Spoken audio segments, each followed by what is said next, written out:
عراق کا دورہ کرنے والے ہندوستانی علماء کرام کے وفد نے مذہب اسلام کے ایک مقدس سرزمین نجف اشرف کی زیارت کی۔ یہ وہ پاک زمین ہے جہاں امیر المومنین حضرت علی کرم اللہ وجہ کا روضہ مبارک ہے۔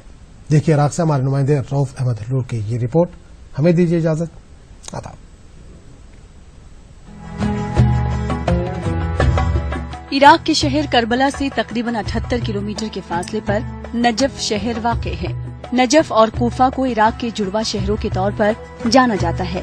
کوفہ وہ مقام ہے جہاں امیر المومنین حضرت علی کی شہادت واقع ہوئی۔ کوفہ سے محض 12 کلومیٹر کے فاصلے پر نجف میں حضرت علی کا روضہ اقدس اور مسجد ہے۔ ناظرین، کربلا اور بغداد کا دورہ کرنے کے بعد عراق کی ایک اور مقدس سرزمین نجف اشرف پر ہم پہنچ چکے ہیں۔ عقیدت کا مرکز، علم اور حکمت کا مرکز، مذہب اسلام کے چوتھے خلیفہ امیر المومنین حضرت امام علی کی بارگاہ میں اب ہم حاضر ہوئے ہیں۔ چلیے اس بارگاہ کا جائزہ لیتے ہیں اور یہاں کے حالات سے ہم واقف ہوتے ہیں۔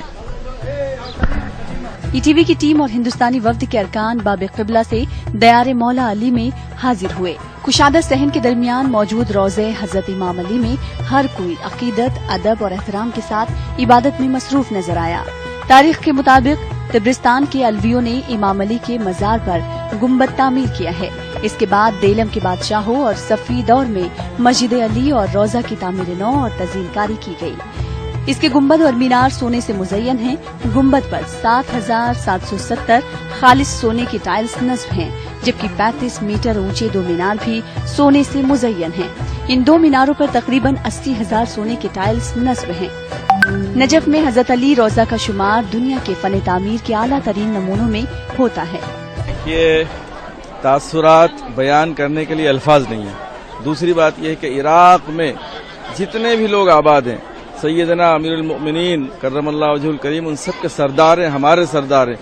جہاں جہاں زیارت ہوئی ہے ان تمام زیارتوں کی حاصل زیارت یہ مقام ہے۔ اسی لیے اللہ کے رسول نے ارشاد فرمایا تھا، من کنت مولا فعلی مولا، جس کا میں مولا ہوں اس کا علی مولا ہے۔ اور یہ بھی الفاظ قرآن کے ہیں، انا حدیث کے ہیں رسول کی کہ انا مدینۃ العلم وعلی بابھا، میں علم کا شہر ہوں اور علی اس کا دروازہ ہے۔ لہٰذا علم پالوں کے لیے بھی علی رولنگ ماڈل ہیں، اور علی کے لیے یہ بھی کہا گیا کہ لا فتح الا علی لا سیف الا ذوالفقار، یعنی علی جیسا تاریخ میں کوئی بہادر نہیں ہے اور ذوالفقار جیسی کوئی تلوار نہیں ہے۔ تو علی کا صبر بھی مثالی ہے، علی کی نماز بھی مثالی ہے، علی کا علم بھی مثالی ہے، اور علی کی حکمرانی بھی مثالی ہے۔ تو ہم خوش نصیب ہیں کہ ہم نے آج مولا علی مولا کائنات کے دربار میں حاضری دی۔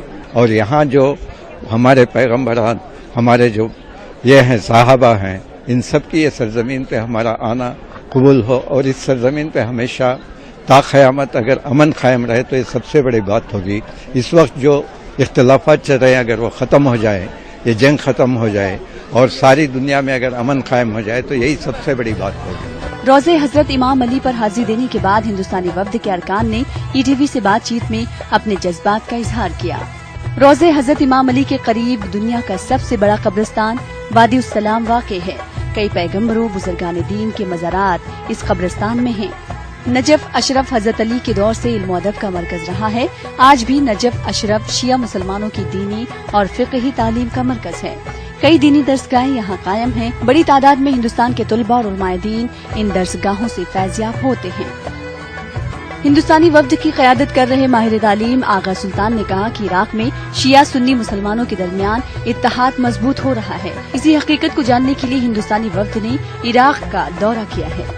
ناظرین، ہندوستان کے وفد نے حضرت مولا علی کی بارگاہ میں حاضری دے کر امن اور اتحاد کے لیے دعائیں مانگی ہیں، اور یہی پیغام عوام کو بھی دیا ہے۔ کیمرہ مین روشن کے ساتھ Rauf Ahmed, E T V news, Najaf, Iraq.